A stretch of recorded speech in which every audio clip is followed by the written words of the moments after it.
Angle से आप इन फॉर्मूलों को बहुत आसानी से याद कर सकते हैं। कैसे? देखिए, जैसे a की घात 0 क्या होता है? किसी भी घात में 0 हो तो उसका मान होता है 1। ठीक, अब इसमें क्या करेंगे, आप इस 1 को आप ऐसे देखिए 1 और 1। ठीक, अब इसको जोड़ दीजिए, 1 और 1 कितने हो गए? 2।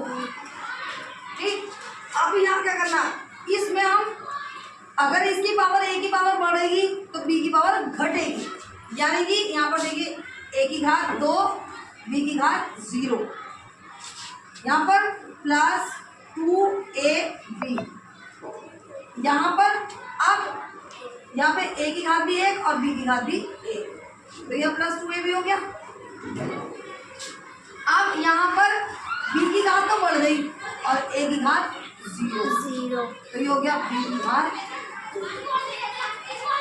यानी कि यहाँ पर अगर आप a प्लस b की घात 2 लिख रहे हैं तो इस पर आप a की प्लस b की घात 2 में आप क्या करेंगे कि अगर a की घात 2 बढ़ रही है तो b की घात 0, प्लस a की घात 1 तो b की घात भी 1, प्लस a की घात 0 तो इसकी घात कितनी हो गई?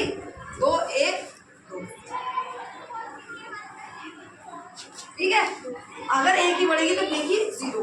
अब इसी तरह क्या करेंगे, 1 इन दोनों को जोड़ दीजिए, 3 इन दोनों को जोड़ दीजिए, 3 यहाँ 1।